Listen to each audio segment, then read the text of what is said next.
66-year-old Sharon Ericson loved being retired. And as the former assistant treasurer of Saunders County stepped out of her house on this cool Thursday morning in June of 2003, she thought, not for the first time, that one of her only regrets in life was that she hadn't retired a few years sooner. Now, turning to look up and down the tiny business district of Colon, Nebraska, one of the smallest towns in America, Sharon ran through her mental list of what she planned to do that early summer day.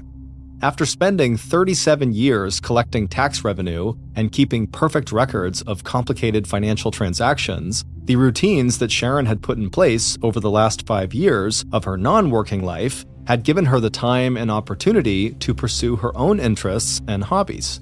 And even though getting her hair styled every Thursday afternoon was not exactly a hobby, it was one of the weekly appointments that Sharon looked forward to the most. Putting her hand up to her brown hair, Sharon patted the big puffy curls that had been her signature style for as long as she could remember.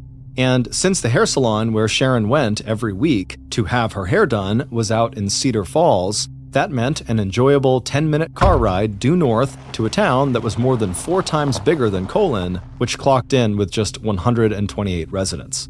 For Sharon, the drive to Cedar Bluffs was also a trip down memory lane. This was where Sharon had gone to high school, the same high school where Sharon's mother had spent years of her teaching career. In addition to seeing some familiar sights and maybe grabbing a quick bite to eat, Sharon's weekly appointment was always a nice opportunity to chat with her hairdresser about what was going on in Saunders County, where both towns were located, and to exchange local news, personal stories, and opinions about everything from the weather to state and county politics. And after an hour of friendly conversation in which the women would feel like they had identified and probably solved most of the world's problems, Sharon could enjoy a stroll around the local farmer's market before she hopped back into her silver Taurus sedan and headed back home to 112 Spruce Street. Sharon knew that from the outside, this weekly visit to Cedar Bluffs, along with her other daily and weekly routines, might look unexciting and even boring, but to Sharon, who had been divorced for many years and who did not have any children, these routines represented all the ways in which she had become part of the social fabric of Colon, Nebraska, her home for the last 47 years. And it was this connection that had made Sharon's retirement meaningful. As the strongly built woman with bright blue eyes and big hair stepped into the post office right next to her home, she stopped long enough to say good morning to the postmaster, Rick Hartman, before walking over to her post office box to check for mail. Sharon was good friends with Rick. She had hired him to do various repairs and improvements to her house, and when Sharon was away on one of the trips she enjoyed taking with her cousin, who lived 40 minutes south in Lincoln, Sharon left her house key with Rick so he could keep his eye on the property while she was gone. The post office, always Sharon's first stop, was also a good place for Sharon to catch up with neighbors and local news. And even though Sharon had never been known as a person who meddled or pried into other people's business, all her years in customer service and all her years of handling bills and money had left Sharon with a keen eye for making sure that things in her own little hometown were running smoothly. Sharon had always been known at the Saunders County Treasurer's Office as a very honest and straightforward person who would not cheat her employer or taxpayers out of a single minute's worth of work. She was also known as someone who would not shy away from confronting someone if she thought they were doing something wrong or inappropriate. That was an attitude that Sharon had learned as the oldest of 3 children who'd been raised on a farm in Dodge, Nebraska, and who'd grown up taking care of land and livestock. In fact, here in Colon, there was a whole generation of 20-somethings who could remember Sharon calling them out when they were just children or teenagers if they got up to any trouble or mischief. And that no-nonsense attitude was also on display when it came to Sharon's prickly relationship with one of the long-distance truckers who sometimes parked his rig overnight on Colon's Main Street and left the engine running and the wheels of his truck partway on the sidewalk right in front of Sharon's home. As the postmaster, Rick, and everyone else in the tiny town knew, Sharon had an ongoing argument with the trucker, and, like everything else in Colon, disputes like that sparked plenty of satisfying gossip, and there was speculation that the trucker actually enjoyed riling up his strong-willed and outspoken critic. But except for her disagreements with this trucker, Sharon Ericson was one of the most popular and best-known residents of Colon. Even Sharon and her ex-husband, Robert Lee Ericson, had parted on good terms, and when their marriage ended, Robert had left 2 commercial properties to his ex-wife. And after the divorce, Sharon had converted Ericson Market, a little grocery store, into her private home, and on the lot across the street, she now had a garage where she kept her car. But it was what Sharon had done with part of the former grocery market that had won her a special place in the heart of her community. When the bar/cafe in Colon, where residents would all go to grab coffee and talk, closed down, Sharon had hired Rick, the postmaster, to remodel the front room of her home into a little community meeting place with tables and chairs and free coffee. And then Sharon handed out keys so Colon residents could come and go as they liked. And not only did Sharon offer free refreshments, she could also still help Colon residents out with questions or any problems related to their county tax bills. After chatting for a few minutes with Rick, Sharon waved goodbye to her friend and walked out of the post office to make her next stop at the local bank. Not only did Sharon keep her checking and savings account there, she and the bank employees had shared a common career in managing and keeping track of money, and so there was always common ground for discussion. Except now that Sharon was retired, she mostly just liked to talk about what vacations she might like to take with her cousin. Along with her skill as a dancer, who never missed the chance to twirl the night away with her local singles group, Sharon also loved outdoor activities like fishing and visiting her sister out in Colorado.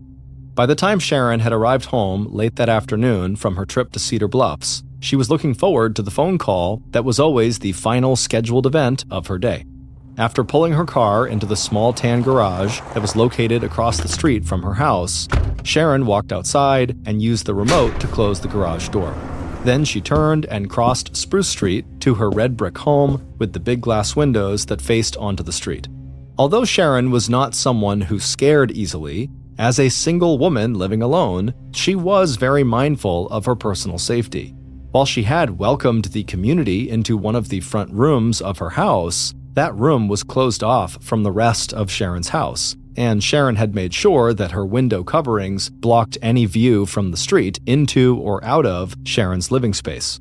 About a year and a half ago, Sharon was sure that while inside her house, she had seen one of her doorknobs turn, as though someone outside was checking quietly to see if the door was unlocked. In response, Sharon had immediately installed door alarms that were designed to go off in the event of any forced entry. Behind Sharon's house, there were only a handful of other residential buildings separated by a narrow alley from Sharon's own property. And about a half block away, there was also a small field containing long, round, white steel tanks filled with anhydrous ammonia. Anhydrous ammonia was one of the ingredients used to make fertilizer, but it was also one of the key ingredients that went into the illegal production of methamphetamine, the highly addictive and popular stimulant that in the last several years had driven up the rate of crime and health problems throughout the population in the rural Midwest. Concerned about the alleyway and about people trying to steal anhydrous ammonia from those tanks, Sharon had enclosed her own backyard by putting up a 6-foot-high chain-link fence, leaving just the back and side doors with access to her fenced-in backyard. Now, glancing at her watch, Sharon stepped up to her front door, turned the key, and let herself inside her cozy wood-paneled living room. Sharon was looking forward to changing into comfortable clothes, admiring her freshly styled hair, then settling into the soft brown armchair tucked into the corner next to a reading lamp. And then, at 5 p.m. sharp, Sharon would do what she did every day, chat on the telephone with her cousin in Lincoln. The two women, who enjoyed traveling together and who visited each other at least several times a week, had plans to get together that Sunday for lunch and a movie. After chatting for a few minutes, the two friends confirmed those plans and then ended the call. As for the rest of Sharon's day, it wouldn't be too long before Sharon made one quick circuit of her house and made sure all the doors were locked and she was buttoned up tight for the night. Not that Sharon expected any trouble. After all, if there was one person in Colon who knew all of her neighbors and practically everybody else in town, it was Sharon. To her, the little town of Colon was an open book, and a book with its ever-changing stories and secrets that Sharon never tired of reading. And besides, when it came to personal safety, Sharon had one more line of defense. tucked inside the drawer of her nightstand, right next to Sharon's bed, was a small Beretta handgun. It wasn't until the evening of Monday, June 30th, 2003, that Sharon Ericson's cousin in Lincoln picked up the phone and dialed the number for the state bank in Colon, where Sharon did her banking. Sharon and her cousin had spent the previous day, Sunday, having lunch together and watching a movie. When Sharon had left Lincoln at 4:30 p.m. that Sunday afternoon, the two friends had said goodbye and promised to talk again the next day, Monday, at the usual time, 5 p.m. But it was now nearly 6 p.m. on Monday, and Sharon was not picking up her phone, despite her cousin calling her over and over again. And Sharon's cousin could just not keep the concern out of her voice when she asked if anyone at the bank could just walk 2 doors down the street to Sharon's house and just make sure Sharon was okay. In a town as small as Colon, where residents were used to looking out for one another, this was not an unusual request. But even though 2 bank employees immediately made arrangements to step away from their workstations to go check on Sharon, given how little crime there was in this tiny town, they were not really that worried. All that changed when the 2 women reached the front door of Sharon's house and saw an unread morning newspaper lying inside the screen door. Along with the folded newspaper was a delivery of frozen food with a sticker indicating it had been left there at about 1 p.m. and a note, "Sorry I missed you," that suggested Sharon had not answered the delivery person's knock on the door. Even as their own knocks went unanswered, the 2 women from the bank were suddenly aware of the sound of a door alarm going off in the side or the back of the house. A minute later, and the women had called Sharon's friend and Colon's postmaster, Rick Hartman. Together, the 3 of them entered the unlocked front door to Sharon's house, their sense of neighborly concern quickly turning to worry and dread. One look into Sharon's empty bedroom, and that worry turned to fear. Sharon's bed was unmade, and on top of her nightstand, Rick saw an empty gun holster. The only other place left to search for their missing neighbor was Sharon's garage across the street. Grabbing the extra remote from its hook near the front door, it was only moments before Sharon's friends were watching the garage door slowly roll upward to reveal Sharon's silver Taurus. And there, right next to the car, lay the blood-spattered body of its owner, 66-year-old Sharon Ericson, and next to her body lay a small black Beretta pistol. By 7 p.m. on the evening of that Monday, June 30th, a little over 24 hours after Sharon had arrived home from her Sunday afternoon visit with her cousin in Lincoln, the street outside Sharon's home and garage was filled with flashing lights as sheriff deputies and medical personnel responded to the 911 call that Rick had made about 15 minutes earlier at 6:42 p.m. And right from the very start of the investigation into what had happened inside that garage, the town's postmaster did not hold back when it came to offering law enforcement his personal theories and observations. Even before the yellow crime scene tape was strung up around the perimeter of both properties, Rick Hartman was explaining to police that Sharon must have used the handgun that was found on the floor of the garage to commit suicide. Repeatedly ducking back under the crime scene tape to join officers clustered around Sharon's body, the postmaster would back up his theory by pointing out the fact that Sharon's own father had ended his life with a self-inflicted gunshot wound to the head back when Sharon was just 23 years old. But even a very quick examination of Sharon's body, laying face up on the floor and parallel to her car, was enough for investigators to rule out suicide. Because not only was the Beretta unloaded and showing no signs of having been recently fired, there was also a bloody footprint on the floor that did not belong to Sharon. And after visually inspecting the injuries to Sharon's body, it looked to police like whoever else had been in that garage hadn't shot Sharon. Instead, they had delivered a long and savage beating to one of Colon's best-known residents. Meanwhile, deputies who had done a sweep of Sharon's house across from the garage reported back that the phone line to Sharon's house had been cut. It also appeared that an intruder had climbed over Sharon's 6-foot-high fence and then used a chisel to break into Sharon's house through the side door, setting off the door alarms as well as the motion sensor alarms in the backyard. And even though Sharon's security system seemed to have worked, the actual alarms had not been loud enough for any of Sharon's neighbors to notice that Sharon's house had been broken into. Even as the Saunders County Sheriff's Department put out the call for assistance in the case to the Nebraska State Patrol, investigators on the scene noticed one more chilling detail about the crime scene. The shirt Sharon was wearing had been pulled up and her underwear was exposed. It now appeared likely that the first homicide in Colon in more than 40 years might also include a sexual assault. Within hours of discovering Sharon's body, crime techs were busy collecting and processing physical evidence from the house and garage on Spruce Street, and police had already begun fanning out around the tiny town of Colon to see if anyone heard or saw anything suspicious that might be connected to the murder. But wherever state and local police went, it seemed like the terrified residents of Colon had already heard about the brutal attack, and the town was already swirling with rumors and speculation. Was the killer someone Sharon knew, or a random stranger passing through town? Was this a burglary gone wrong? Was the murder somehow connected to Sharon's past and to her work at the county treasurer's office? And at the center of all the speculation, residents were asking themselves, what was it about Sharon Ericson that they didn't know?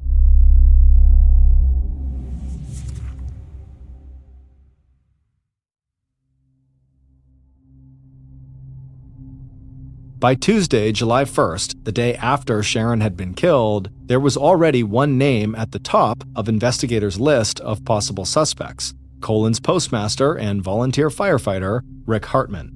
In the absence of a husband or romantic partner who might have had a personal motive for killing Sharon, Rick appeared to be an exceptionally close friend of Sharon's, someone Sharon had entrusted with a key to her house, and someone who had helped her with improvements to her property. Rick had also drawn suspicion to himself with his intense interest in what police were thinking and doing, and by repeatedly showing up near and even inside the marked-off crime scene areas. At the same time that police began to have conversations with Rick about his movements in the days leading up to Sharon's murder, investigators were also following up on another possible theory that Sharon's murder had been the result of a robbery gone wrong.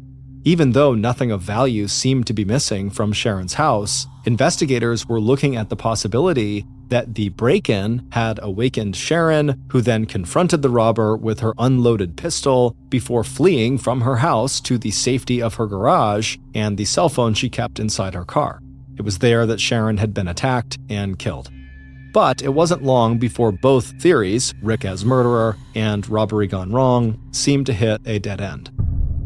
Rick's wife and family confirmed his alibi for the likely time of Sharon's death. As for the robbery, the only person in town with a history of criminal offenses was a 24-year-old man who lived with his mother in a house across the alley behind Sharon's house.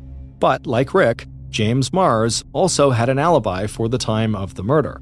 He'd been out drinking with friends in the neighboring town of Wahoo before arriving back home, checking in with his mother, who was asleep on the couch, watching TV, and then going to sleep in his bedroom. Like everyone else in Colon who police would interview over the next 2 weeks, James knew Sharon, but his only real contact with her had been when he was much younger and would sometimes pick up a few dollars, helping her with yard work or shoveling her snow. Meanwhile, the autopsy report on Sharon's body, which was released to police 7 days after her murder, had confirmed police suspicions that Sharon had been sexually assaulted before she was killed. Unfortunately, the DNA samples that the medical examiner had collected from Sharon's body and clothing were not large enough to produce a DNA analysis definitive enough that police could use it to identify a possible killer. Police also came up short on other physical evidence. It appeared that the killer had not left any fingerprints or any trace of his own blood or tissue either inside Sharon's house or garage, or on the unfired gun that was found near Sharon's body. With James Mars and Rick Hartman on the back burner as suspects in this case, police turned their attention to 2 other possible leads. After hearing about the arguments that Sharon had had with the trucker who sometimes stopped over in Colon, investigators hopped into their service vehicles and drove throughout Saunders County, asking at gas stations and truck stops about a man with a red rig that had an eagle on its front license plate. At the same time, investigators were spending hours tracking down any possible link between Sharon's death and the drug trade. specifically whether Sharon might have been killed because she witnessed someone stealing anhydrous ammonia, the key ingredient in meth, from the tanks located half a block from her house.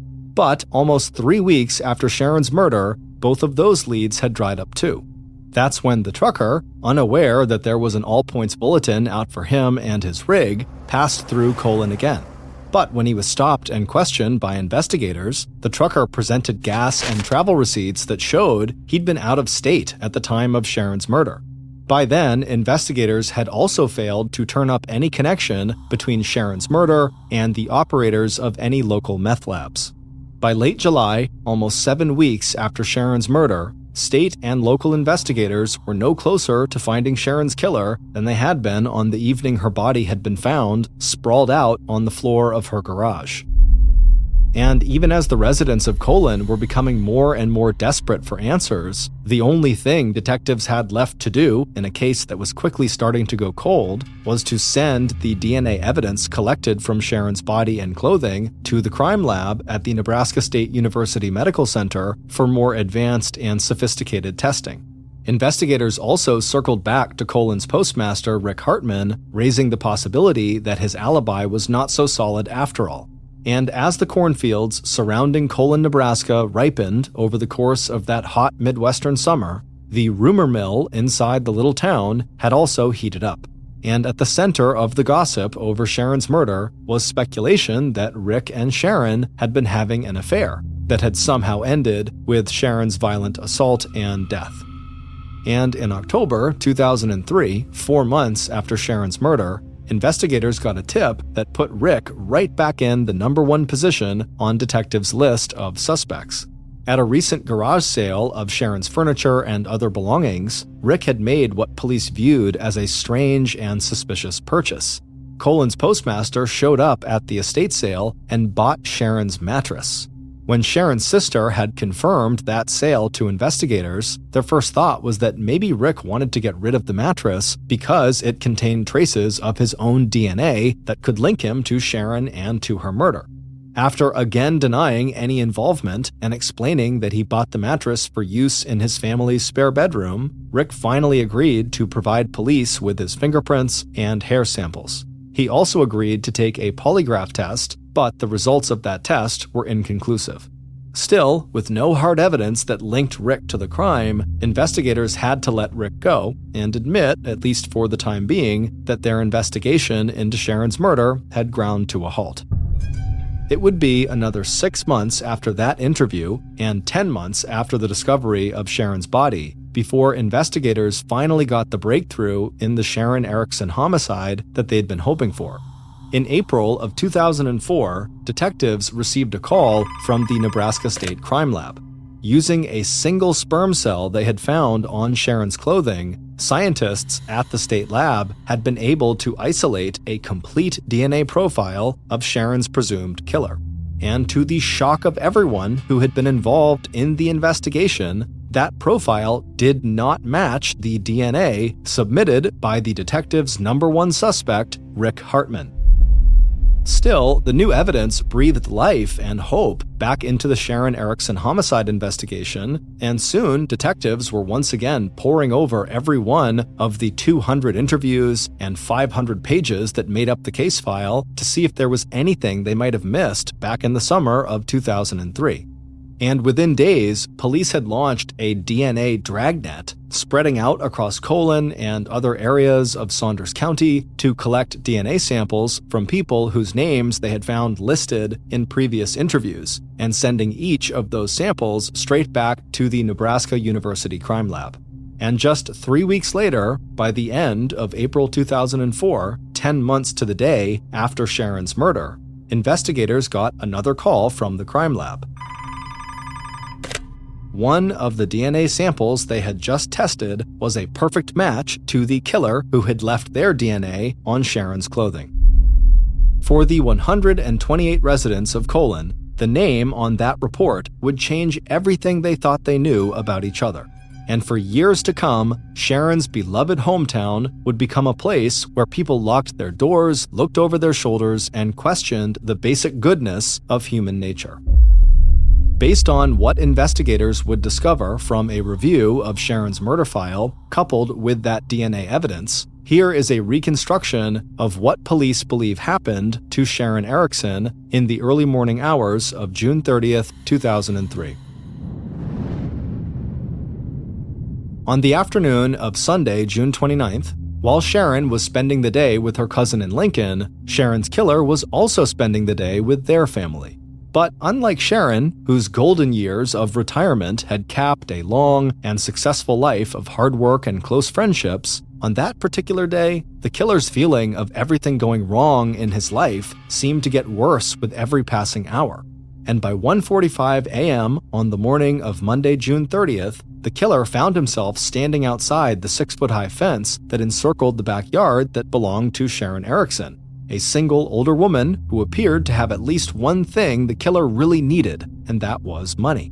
But over the last few hours, the killer had gone from feeling depressed about his life to feeling both angry and excited, like he was finally capable of taking steps that would change things for the better. Looking at the fence, the killer felt like he could easily climb over a barrier that was twice as high, and he didn't need a weapon to make his plan work. He'd already cut the telephone line, and all he needed now was the chisel inside his pocket that he could use to get inside that treasure box of a house. And just a minute or two later, the killer was dropping quietly onto the grass of the backyard and heading to the narrow space between the fence and the side door. And as he did this, the motion detector lights in the backyard switched on. And as soon as the killer had pried loose the door and then used his boot to kick the door open so he could slip inside, he began to hear the sound of the door alarm going off inside the house. The staccato bleat of that alarm was loud enough to wake Sharon from a sound sleep. Sitting up in bed, Sharon immediately understood that alarms were going off, and so she reached for the phone on top of her nightstand. Even before she had put the receiver to her ear, she had punched in 911. But instead of hearing the police operator at the other end of the telephone line, all Sharon heard was silence, no matter how many times she kept punching in those 3 emergency numbers. Dropping the phone and switching on her bedside lamp, Sharon jumped out of her bed, opened the drawer of the nightstand, and pulled out the holster where she kept her pistol. Even though the gun was not loaded, the Beretta felt solid and heavy in Sharon's hand. Dropping the holster onto the tumbled sheets, Sharon wrapped both of her hands around the grip of the gun, and when the intruder stepped inside her bedroom a moment later, Sharon was there, waiting, gun pointed straight at his chest.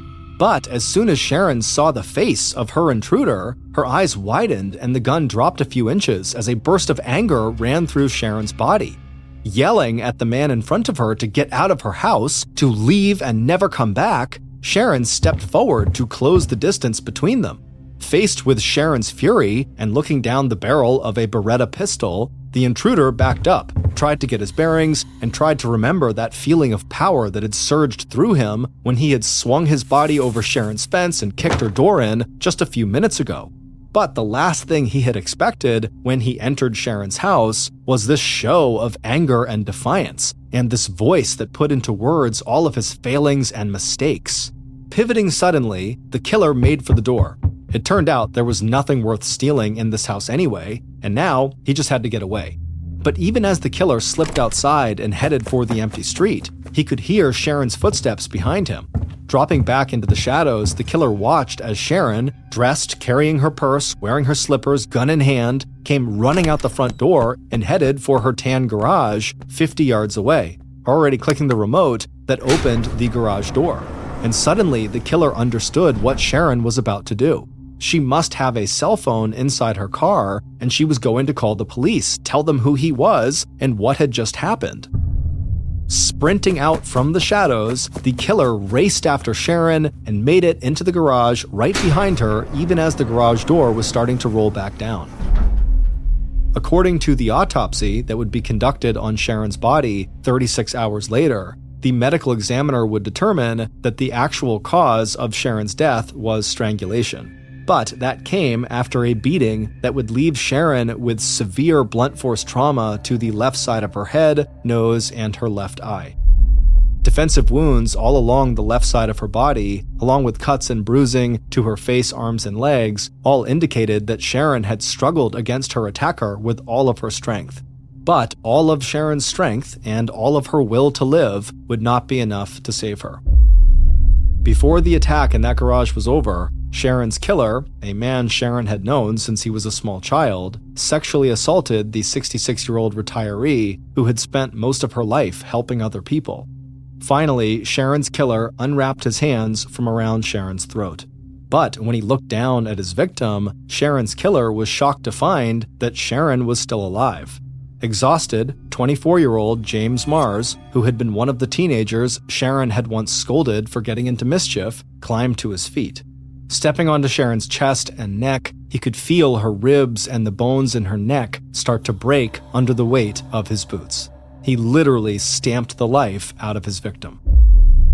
It would turn out the alibi James Mars had given investigators back in July of 2003, about 11 days after Sharon was discovered, was riddled with lies. After spending the afternoon of Sunday, June 29th, just across the state border in Kansas, helping his aunt put a new roof on her house, James headed back into Nebraska to drink beer at one of his friends' houses. But by 12:30 a.m. on Monday morning, June 30th, James and at least one friend had gone to a local bar where they continued to drink for another half hour or so until they moved to a second bar called the Oasis. But they arrived at the Oasis right as the bar had stopped serving alcohol. And after the bartender refused to serve James another drink, James decided to experiment with a new kind of stimulant. And for the first time in his life, James tried cocaine. Too drunk and high to drive back to Colon using the main roads where he might be stopped by police, James left the bar nearly an hour earlier than he had told police, arriving back at his mother's house not at 2:30 a.m., but at 1:30 a.m. After digging into James's alibi, police would discover that one of James's friends had agreed to lie about when James left the bar, and James's mother may only have been guessing at what time James had actually arrived home. But one thing is certain, James did not just go straight to bed after watching a few minutes of TV in his mother's living room. Instead, by 1:45 a.m., riding a cocaine and alcohol high, James had decided that he could at least solve one problem in his life, the fact that he was flat broke, by robbing his neighbor who lived just across the alley that separated their two houses. James figured that Sharon, older and single, would be an easy target. Instead, as soon as Sharon had recognized who her intruder was, she confronted him in the same way she had when he was a teenager, asking what he thought he was doing and telling him to get out of her house. But after doing exactly as he was told, James saw Sharon make a run to her garage, and the thought of her calling police and getting him arrested, along with everything else that was wrong in his life, like the fight he'd just had earlier that night with his longtime girlfriend, his young daughter who didn't live with him, the string of part-time farm work rather than any steady job, all caused James Mars to snap. As he said to investigators when he later confessed to Sharon's murder, quote, "I blew my cork," end quote.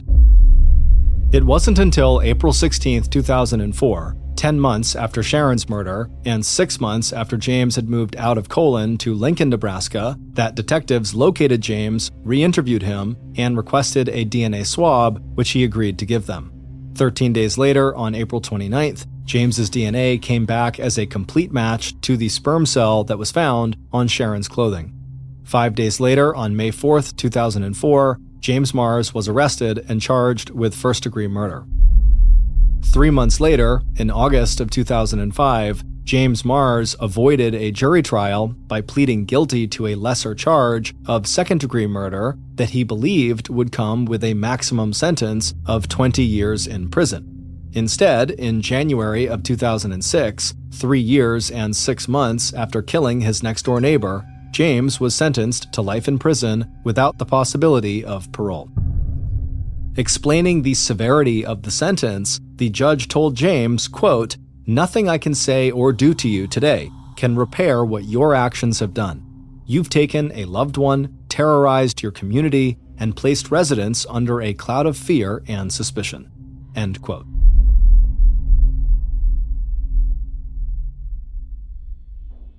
On the evening of October 28, 2006, in a Florida city called Port Richey, a 37-year-old woman named Marisa Weber walked in the front door of her home and called out a greeting to her mom.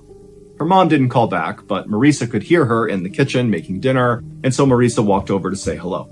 But Marisa only got about 2 feet into the family's very cramped living room when one of their many cats came bombing into the room and nearly knocked Marisa over as it ran past her and ran up to the side of the wall and just stopped and stared at the baseboard of the wall like there was something there. Marisa was totally annoyed by this cat, and as she looked over at it, she knew what it was doing, because lately Marisa had noticed there were clearly rats in her family's home, kind of scurrying around in the ceilings and the walls. Marisa could hear them all the time, and one of their cats was now clearly hunting one of these rats. And this totally stressed Marisa out.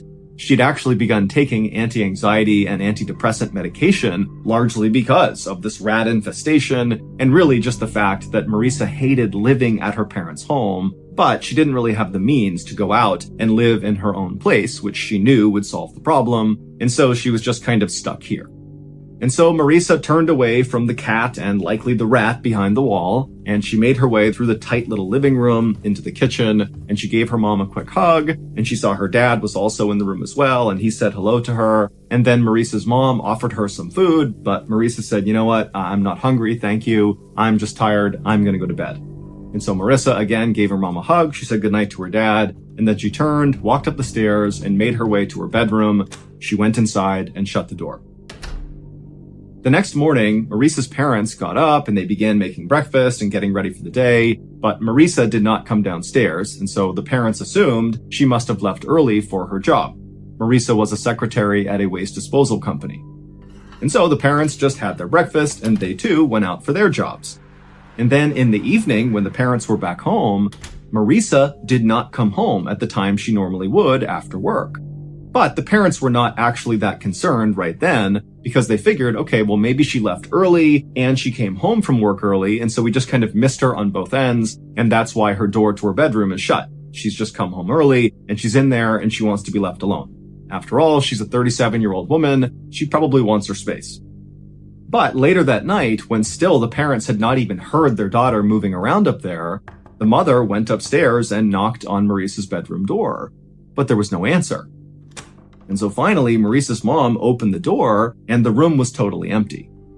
Now, at this point, the parents did start to get concerned because they're thinking, okay, well, we didn't see her this morning. We haven't seen her now. We don't know where she is. But again, their daughter is 37 years old. And if she wanted to go do something out of the house by herself and not tell anyone, she was kind of entitled to do that. And so the parents ultimately decided that they would just let this go for now. And in the morning, they were sure to see her.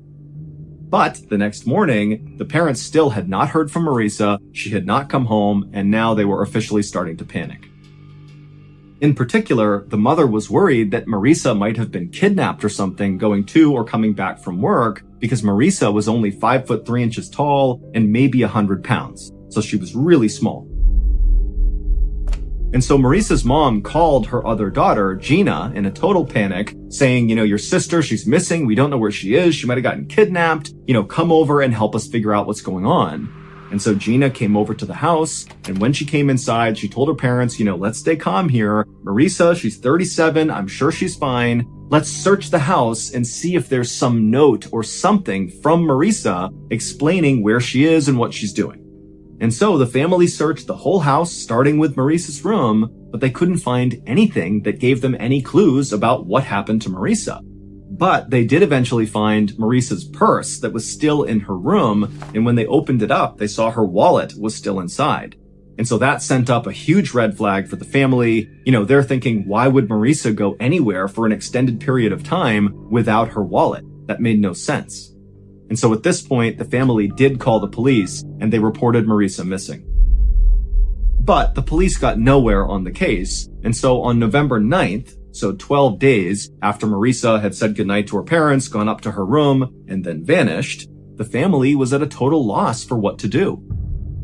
But Gina, Marisa's sister, had begun to think to herself, hey, it's possible that Marisa, who was not doing well mentally, she was very unhappy. She was totally stressed out about this rat infestation, which really highlighted the fact that she was stuck at home with her parents at 37 years old. Gina's thinking that it was totally possible that Marisa had just abruptly run away, or worse, maybe she had harmed herself. And so on November 9th, Gina decided she would take one more pass through the family home and just see if she could find any little indication that would give away what was going through Maurice's mind before she vanished. And where Gina started was in Maurice's room. And so Gina, she went upstairs, down the hall, she opened up her sister's bedroom, and she walked inside, and you gotta picture this space. It was totally cluttered, almost like a hoarder's space. There were piles of clothes that were taller than a human person. I mean, this room is totally packed with stuff. But Gina, she took her time kind of walking through the room, looking everywhere, kind of sifting through all the piles of junk and clothes and everything in the room, and she couldn't find anything. But then at some point, her attention was drawn to her sister's bookshelf, and she looked over at it, and she thought she saw something odd right in the middle of the shelf. Now, Gina had a flashlight with her, and even though the light was on in the room, she still lifted up the flashlight and turned it on and shined it at this thing in the middle of the bookcase. And when she saw it, she screamed. Based on Gina's discovery, here is what happened to Marisa Weber on October 28, 2006, the night she disappeared. That night, Marisa had come home. She saw her mom and dad in the kitchen. She was offered food. She turned it down and said, "I'm tired. I'm going to bed." She went upstairs. She went into her room, closed the door, and sat down on her bed. Then Marisa grabbed a pill bottle next to her bed, which contained morphine and codeine, which are two very powerful painkillers. They're opiates, so highly addictive. She popped a few of those, and then she rolled a marijuana joint and smoked that. And then she grabbed the TV remote and sat back on her bed, getting ready to zone out. But when she tried to turn on the TV, which was sitting on this bureau on the other side of the room, it didn't turn on. And right away, Marisa knew that the TV likely had become unplugged. This was something that happened periodically. The room was so packed with stuff that sometimes when Marisa was just navigating through her room, the stuff would bump into the bureau, and that would in turn jostle loose the plug from the TV. But the TV was actually not plugged in right behind where this bureau was. The TV was sitting on the bureau, but the plug ran down and kind of to the side of the bureau behind this huge bookcase that was pressed right up against the bureau. But this bookcase was so loaded down with books and things that Marisa had collected over the years that not only could you not really reach through the bookcase to the wall, but it was too heavy. You couldn't move the bookcase. And so the only way to access this plug from the TV was to climb on top of the bureau where the TV was and kind of reach back and grab the plug behind the bookcase and plug it back in. And so Marisa, who was likely beginning to feel the effects of all the drugs she had taken, climbed on top of this bureau and she reached back behind the 6-foot-tall bookcase and she began trying to grab the plug, but it was just out of reach. And so she leaned farther and farther and farther until she finally grabbed the plug. But when she managed to plug it back into the wall, she slipped forward and fell headfirst into this tiny space behind the bookshelf and the wall, and she got pinned upside down. Now, we don't know why Marisa didn't begin calling out for help. Perhaps she was so under the influence of these drugs that she couldn't really process the situation and didn't know what she should do. Or maybe she was embarrassed about the fact that she had somehow gotten trapped upside down behind her bookcase. But either way, she didn't call out for help right away. And unfortunately, what happens when a human body is trapped upside down long enough is all the blood rushes to the upper part of your body. It causes your eyes eventually to pop out of your head. It feels like your head's going to explode. But the real problem is all that blood pools around your lungs and restricts your lungs and makes it really hard to breathe. And critically, if you can't take a big breath in, you can't project your voice loud enough to call out for help. And so Marisa did not call out for help during those first critical few moments she was trapped behind the bookcase. And then when she realized she absolutely couldn't move, she didn't have the lung capacity to call out for help. And so likely for 1 or maybe even 2 days, Marisa remained upside down behind this bookshelf and likely was aware of her family coming in and out of her bedroom looking for her, but she was not able to vocalize. She could not get their attention, and so eventually she died. Marisa's family would say when they were looking for Marisa in her bedroom while she was dying behind the bookcase, they said they did hear sounds, but it sounded like the rats that were running all over their house. And so they didn't know it was actually likely Marisa moving around behind the bookcase trying to get their attention because she can't use her voice. And then after Marisa died, her family did continue to go back into her room to look for her, and they began to smell something funny, which was Marisa decomposing, but the family didn't know that, and they chalked it up to the fact that the room was really messy, and again, there are rats in this house. I mean, this was not a clean space, and so they kind of thought, okay, the smell can't be anything serious. It wasn't until November 9th, when Marisa's sister, Gina, was back in Marisa's bedroom, and she looked over at the bookcase, and she saw something strange. What she saw was her sister's foot right behind the bookcase. Gina couldn't really process it, so she got her flashlight out, she shined it on the foot, and when she scanned from the foot down, she realized it was her sister.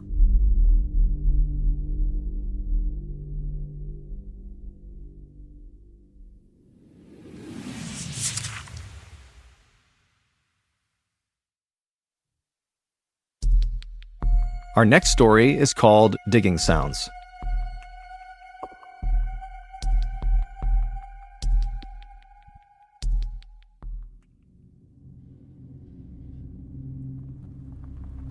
On February 15th, 2004, two police officers drove down a quiet street in a little English village called Murrow, and they pulled over in front of this little brick bungalow.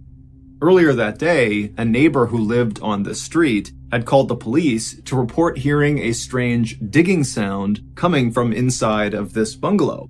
And so these officers had been sent out to see what the sound was and make sure the occupants of this home were okay. Now, these two officers were not particularly worried about the occupants of this house. They assumed that some wild animal must have snuck in while the owners were away, and that was all this was. But, as they would quickly learn, that was not the case. After climbing out of their car, the two officers just stopped and listened for a second to see if they could hear this digging sound, but the bungalow was quiet, the street was quiet, and so the two officers shut their car doors and made their way up to the front porch of this bungalow and knocked on the front door. After a few moments, when nobody answered, one of the officers reached down and tried the handle and found it was unlocked. And so he opened the door just a crack and he called out through this opening in the door into the bungalow saying, "Hey, it's police, we're here to check on you." But when no one called back to them, the officer opened the door the rest of the way, and immediately both officers saw there was a huge problem inside of this house. The entire first floor was flooded with several inches of water, and they could hear from somewhere in the back of the property the sound of running water. And so again, both officers called out into this house to try to get the attention of anyone who might be inside. And when, again, they were met with silence, the officers walked into the flooded house and began walking straight back towards this running water sound. And eventually, after walking through the living room, they entered this hallway that went right to the back of the property. And as soon as they were in it, they could see there was an open door at the end of the hallway on the left. And it seemed like the running water sound was coming out of that room. And so the two officers, one by one, sloshed down this hallway to this room. They turned left, looked inside, and what they saw completely shocked them and immediately sprung them into action. 2 months before these officers came to this bungalow and found it flooded with water, the owner of this bungalow, 51-year-old Ronald McClagish, had broken up with his girlfriend. And this breakup was really hard on Ronald.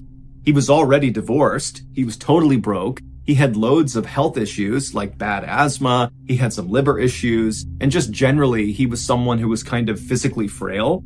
And so this girlfriend had been one of the very few good things in his life, and now she was gone and he was alone again. And so very quickly after this breakup, Ronald fell into a very dark depression. And so for 6 weeks after they broke up, Ronald, for the most part, just stayed in bed and kind of moped around his bungalow, kind of feeling bad for himself. But then finally, at the end of those first 6 weeks after the breakup, Ronald decided he wanted to get his life back together and just move on. So on February 1st, 2004, so roughly 2 weeks before those two officers would come to his bungalow because of this digging sound, Ronald would wake up feeling determined to start anew. And the first thing he was going to do was purge his bungalow of anything that was his ex-girlfriend's. She left a lot of things behind when they broke up. She had not collected them. And so now they were just kind of sources of pain. And where most of her stuff was inside of Ronald's bungalow was in this closet in one of the bedrooms at the end of the hall. So that morning, Ronald headed down the hall, he turned left into the bedroom, he opened up the closet, he went inside, and with a trash bag in hand, he began rifling through everything in this closet, and anything that was hers, he would take it and put it right into the trash bag. And at some point, when Ronald was almost done pulling the last few things of his girlfriend's out and into the trash bag, from behind him, he heard this strange sound coming from the bedroom. It sounded like wood bending or creaking, but before he could turn around to see what the sound was, the door to the closet he was in slammed shut with incredible force. And suddenly, Ronald was trapped inside of this closet in total darkness. Now, Ronald was likely shocked at first, but he would have reached and tried for the handle and found that no matter what he did, he could not open this closet again. And so Ronald began screaming for help and pounding on the door, but nobody came to help him. The closet that Ronald was in was fairly tall, but it was only 2 feet wide by about 2 feet deep, which meant Ronald could only stand inside of this closet. He couldn't sit down, he couldn't bend down, he literally was trapped standing. And Ronald didn't have water, he didn't have food, he knew that no one was going to be checking on him anytime soon, and even though his bungalow was kind of small and shabby, it was built out of brick.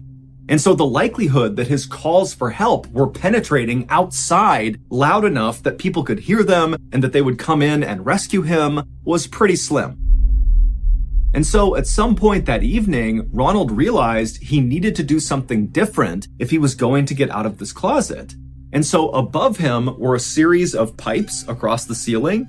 And so he reached up and he grabbed one of them and he broke it off. He was likely thinking that with this pipe, maybe he can burrow a hole in the wall and crawl through to another room, or maybe he can punch a hole in the door and somehow unlock it, or at a minimum, with the metal pipe, smashing it against the wall or the door would be louder than any noise he could make by yelling. However, the second he broke that pipe off the ceiling, something horrible happened.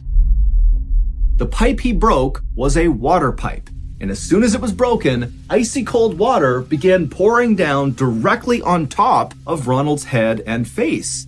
And again, because he can only stand basically in the middle of this closet, he couldn't get out of the way of this water. It was like he was under a waterfall and couldn't go anywhere. And so he likely tried to ignore the water and tried to use the pipe and screamed and do anything he could to get someone to know he was in here, but no one could hear him. And so it was like he was being tortured with this freezing water, and he's in this tight claustrophobic space. It's total darkness and he's totally panicking. And for days and days, that would be Ronald's nightmarish reality. But despite how terrible his circumstances were, Ronald continued to use that pipe to both smash the walls to make loud sounds. He also began burrowing into the walls, trying to make a hole. But Ronald was getting weaker and weaker. He became very sick. And also, because the water was constantly hitting his head and face, his skin got so saturated that literally his skin started falling off. It basically opened up into these sores and began to sag, and the water just began brushing his skin off. And so finally, after about a week of being trapped in this closet in these terrible conditions, Ronald realized help was not going to come in time, and so he put his pipe down, he kind of slumped up against the wall, and then closed his eyes. Ronald's neighbor, who called the police, actually did hear Ronald using that pipe to try to dig a hole in his wall, and she heard Ronald smashing the pipe on his door, and she must have heard muffled shrieks and yells, but she didn't know what they were and kind of just decided it wasn't her business. But when Ronald's house went from all these strange sounds to silence, that was when she called the police and said, hey, I had heard some digging sounds coming from the bungalow, and now I don't. And so when those 2 police officers arrived at Ronald's bungalow, they went inside, they went down the hallway, they went into the bedroom where Ronald had gone, and they saw this huge wardrobe, which is a big wooden piece of furniture, toppled over right in front of the closet. And at the bottom of the closet, they saw 2 human feet protruding from underneath that little space at the bottom of the closet. Those feet belonged to Ronald. He had managed to force his feet underneath the closet, but of course, he could not have fit underneath the closet door. And so the 2 police officers rushed over, and together, they barely were able to get this wardrobe off of the closet door. And when they opened the door up, Ronald was in there. He was deceased. His body was still in a standing position, kind of rigid and propped up against the wall, and freezing water was still pouring down onto his head.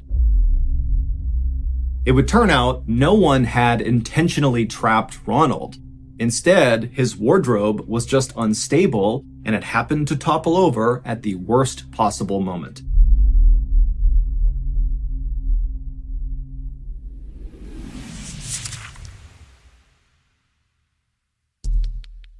The next and final story of today's episode is called The Mayor.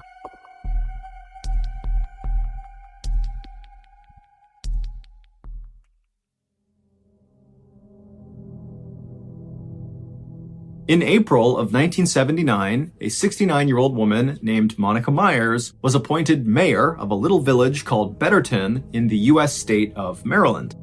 Betterton used to be this very fancy resort town on the water where people from Baltimore and Philadelphia would come there for vacations. They had fancy hotels and restaurants and shops. But by the time Monica became Betterton's mayor, Betterton had kind of gone downhill. People had stopped coming to Betterton. All the hotels shut down or were abandoned or burned down. The summer homes of the rich people from the big cities, those got sold off. And down at the beach, all these glamorous boardwalks literally just kind of crumbled into the sea. And in their place were all these shanty towns where homeless people set up their camps. But Monica had grown up in Betterton, and so she really loved the town and wanted to improve it. And so when she became mayor in 1979, she really leaned into her new role way more than other mayors would. Instead of managing the village from an office, like most mayors would do, Monica literally went out in town and just began doing lots of jobs around the town for free. She would ride around with the police and literally stop crimes in action. One time, she stumbled across someone looting a vacant hotel, and she personally got out, chased this person down, and made them put everything back that they had taken. She would pick up trash on the beach, she would do random repairs on people's homes and businesses all over town, and sometimes she would just go door to door asking people how they were doing.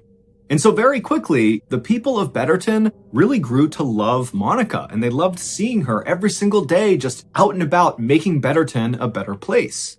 And so, on March 20th, 1980, roughly 1 year into Monica's tenure as mayor, it was immediately noticeable to the people of Betterton when Monica was nowhere to be seen. That day, she did not go to the police station in the morning like she normally did. She was not seen at the beach doing her trash pickup, and she didn't knock on anybody's door. And so by mid-morning that day, the people of Betterton, all 120 of them, were basically out in force looking for Monica. And at 11:30 a.m., the police in Betterton got a call about Monica. It was this guy who was totally panicked. He could barely make a sentence. And he basically just told the police, "You gotta get here now." And so the police hopped in their cars and they sped to the address this guy gave them. And when they got there, they saw it was this very plain, boxy building that was kind of tucked back in the woods. It was far away from the town center, and really nobody ever went over here. And the police, when they parked their cars, they saw the guy who had called the police, the distraught caller, was standing outside of the front door. He was obviously crying, and he was waving for them to come over and follow him into this building. And so the police got out of their cars, they ran over to this guy, and they're asking him, what happened? Where's Monica? What's going on? But this guy was so hysterical, he really could not describe what happened to Monica. He just kept telling them to come on, follow me. And so he led them into this building, and pretty quickly they entered this huge warehouse where all across the ceiling were these big metal catwalk areas that kind of zigged and zagged all over this warehouse. And below them, all over the floor, were these huge industrial-sized 15-foot tall vats that contained something. And so this guy who had led police here, he stops and he just points at the nearest vat. And so the police, picking up his cue, begin walking towards this vat. And as they got closer and closer, they were hit with this horrible smell that made them gag and cough. And before long, they had to stop and kind of compose themselves. The smell was so bad. It would turn out this building that was kind of removed from the town center of Betterton was Betterton's sewage treatment plant. And that morning, Monica had gone to the treatment plant to help clean some of these 15-foot-tall industrial-sized vats that contained human waste. She had done this enough times that when she was here, she did not need any supervision. And so that morning, she was alone. She climbed up onto one of the catwalks over one of these big vats, and she had reached down with her testing kit to test the sewage to see how much cleaning it would need. And as she did that, she somehow slipped and fell into the big vat of human waste. Now, she would not have immediately gone under. It was not like a liquid. It was more like clay or really thick mud, where at first she would have kind of been laying on top of the sewage. But as soon as she tried to move to get out of the sewage would have functioned more like quicksand, where as soon as a part of her body went under the surface, it would not come up again. And so after the police composed themselves, they climbed up onto the catwalk and they looked down and they saw Monica, who was face down, partially submerged inside of this vat, and she was deceased. Her autopsy would reveal that she died of drowning, which means she literally inhaled human waste.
Thank you for listening to the MrBallen podcast. If you enjoyed today's stories and you're looking for more bone-chilling content, be sure to check out all of our studio's podcasts, MrBallen's Medical Mysteries, Bedtime Stories, and Runful.